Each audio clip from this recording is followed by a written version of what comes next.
I am the contrarian. And this is my world.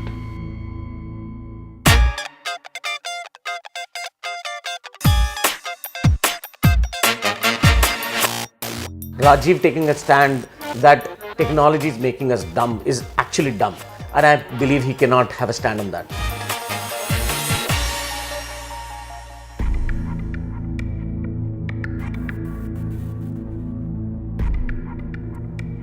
Are we becoming the tools to our tool? Are we a more foolish, dumb generation? And what about the generation coming from behind us? Will that be the biggest army of no-knowers that has ever been created? That is the question. Is the internet and technology making us dumber?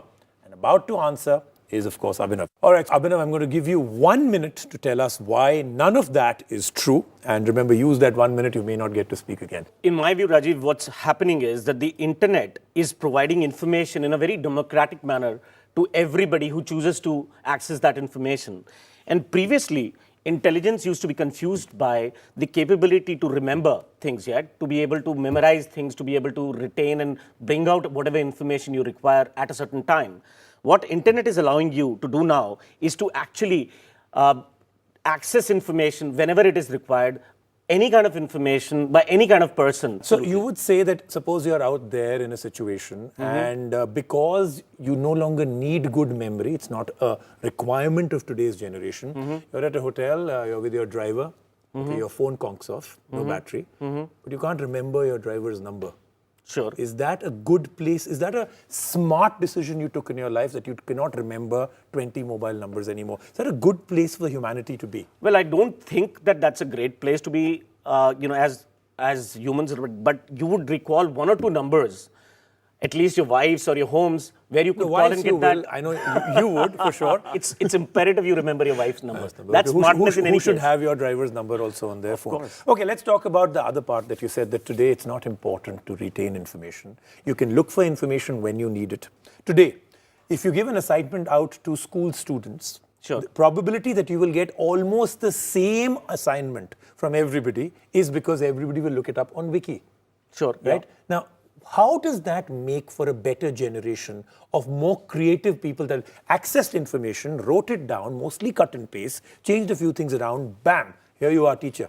How is that better for anybody in this world? So let's understand this, right? What that is allowing you is to be able to solve things in real time. I understand what you're saying, but if you look at it, right, I'm trained like an engineer. I'm a computer sciences engineer. The concepts of computer sciences are something which are very, very close to me, and I remember them. But they're inculcated into you as that's what makes you tick today. Absolutely. The generation that is coming now is only going to be kind of reanalyzing the information from before, accessing what you may have put on the net, never really coming up with their own new things, because all they can do is access what is already there. But let's just take a look at the world that we live in today. We live in a hyperlinked world, where concentration is taken to be a bad and not a good thing. We live in a world where mobile phones for most people are put on silent. Why? Because you feel it's too intrusive to get a call or to make a call. Sure. Would you rather message somebody or would you rather make a call? Well, depends. Again, if there is something that I want an immediate 9 times answer out of to, 10, maybe I'll message a guy. 9 times out of 10? Yeah. So that's your form of communication. The isolation of us, because technology is available for us never to stand up and say, hi, how are you doing? I mean, that's why you have 900 Facebook friends and only 3 people actually give you a call on your birthday. Sure. Right? Sure. I'm sorry, I didn't know that. I'm really feeling bad for you though. But I will call you for sure this time. Okay, I will not send you a message. Thank you so much. The isolation of what we were able to do with technology is, I think, the greatest failure of technology in itself. It's supposed to be a communication tool that takes you away as a human being. This is, according to you, a more intelligent generation? Well, not really. But what I'm saying is that it gives you the option. So if you look at the point which you made about 3 people calling you on a birthday, actually not 3, 30 people do call me. Yeah, see, now you're only covering up. I'm sorry, just because I put you on TV saying 3 and you said yes. We're sticking to 3. And now next year there will be 4. I will be calling you. Thank you so much. That's about it. But if you look at research, right? Research says that as an individual, Unless and until there are technology which is actually aiding you in keeping those connections, you cannot actually maintain more than 30 connections at all. The human brain is incapable of going up beyond 30 on an average. It can go up to 50, 54 if you are above average. That's it. That's the limit. Technology is actually allowing you to provide you the option of talking to maybe more. The only thing that is happening, and what is probably distancing us from people, is that we are getting immersed in our own lives more and more, and it's not necessarily technology, it's our response to technology. Amount of technology that surrounds a child today, the digital generation, that's another, the digital native, yeah. The amount of technology that surrounds a child, yep. Why hasn't this now come up with a far more intellectual army of people? Why is the current generation so flippant? Why do they move so quickly from one thing to another? That in itself shows to me that this isn't the most intellectual generation ever coming up. Let's find out from you now, okay, personally speaking, right? Mm-hmm. You're in the business field, you're a strategy person for a very large conglomerate. Mm-hmm. When you hire somebody, would you hire somebody who looks up everything on the internet before he answers you? For everything? I won't mind hiring that person. The person, as long as all conversations with that person is, Achha, let's talk about the person, Achha, sir, I'll just come back, main zara 15 minute dekh ke aa." You would fire that person if that's what he said every single time, even in a meeting, right? Yeah. But that's what may happen with the next generation coming. Because for almost every single thing, they say, I haven't checked it on Google yet. Well, that's something which is scary, and that is something which I would agree that I don't think that's the right thing, and I haven't seen yet, at least in the current generation. I hired a few people yesterday, and I did not see that happen, right? Not yet. Not yet. Let me find out from you about one other thing. Now, everybody here in the audience will be very glad to know that the gentleman out here has found a new Gita. I think the philosophies of technology and our new world would be a movie called The Matrix. The Matrix, okay? Now we're going to ask you why. So, on this topic, there's a particular scene which I absolutely adore, which is that the heroine and the hero are standing in front of a helicopter, and the hero asks the heroine, can you fly this? She says, not yet. And then she calls up the operator and she says, can you download me the program to fly this helicopter? And by the time she walks and sits into the helicopter, that program is downloaded and she just flies it. That to me is the amount of innovation that can happen, and that to me in 40 years may be what will become of us.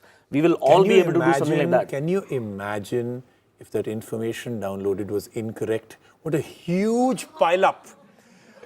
She is walking to the helicopter. I don't know how to fly it yet. Walks in, starts off. They're about 2,000 feet up, and the information is wrong, and boom.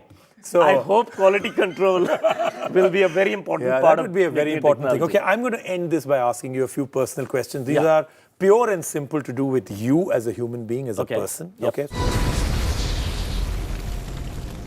Last time we went out for dinner and didn't touch your phone all through dinner. We started off this entire thing, the show. These 10 questions we asked the audience, not this audience, everybody watching it. Last time you can remember something like this. I don't think so. I don't remember. I would believe before the phones were invented. When is the last time you wrote a handwritten note to somebody? You're saying handwritten in the sense using a pen and paper? Yes. Probably 2 weeks back. I'm reading an ebook and writing. Okay. Serious mental math calculation that you would do without taking out the calculator on your phone. Not because you don't know the answer, because you want to recheck it. Why should I? So you will take it out and recheck course. it. And when the battery died on your phone and you have a mental math calculation to do that is critical, needs to be solved on the spot, what do? I charge the battery. So carrying a charger may well be the most intellectual decision to take every day in the morning. Is it not? Right? Absolutely. Come on. Let me ask you one more very important one, okay? Yep. What is the level of compulsion that goes through your mind and body when you get a late night SMS, email, or instant message to answer there and then? I don't really feel compulsion. But you would? At times I do, at times I don't. Do you think that takes away again from the very process of taking time over doing the things at the right time for the right people? So, like I said, I don't answer every single, message. I do take a decision. I'm not saying a very conscious decision at that time, because, it's convenient to answer now rather than, to try to do it in the morning because you're still in the context and you're awake. But yeah, I mean, at times it does become a little intrusive. My last question is one that you've partially answered, and I'm going to ask you again. When was the last time you had a real, deep, meaningful conversation with anybody? That I continue to have. See, very frankly speaking... May I just say that if you hadn't been using the internet, your answer would have been right now with me. Oh.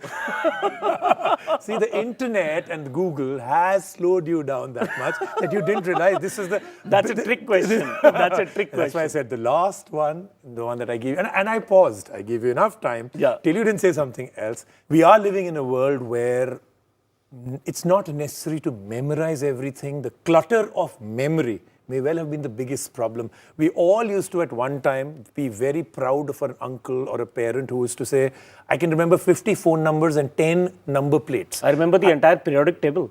Wow, okay. Hydrogen, lithium, sodium, potassium, rubidium, cesium, francium, beryllium, magnesium, calcium, strontium, barium, radium, yttrium, lithium, hafnium. Yes, it's a 1 hour show, no problem. All right, so at this present moment, is the internet making us dumber? Are we tools of our own tools? I think it's an open-ended question right now because the next 5 years may answer so much more when the digital natives actually take over the rest of the world. Best of luck to them and best of luck to us. We'll see you next week on The Contrarian. Thank you. Thanks a lot. Thank you. Thank you very much.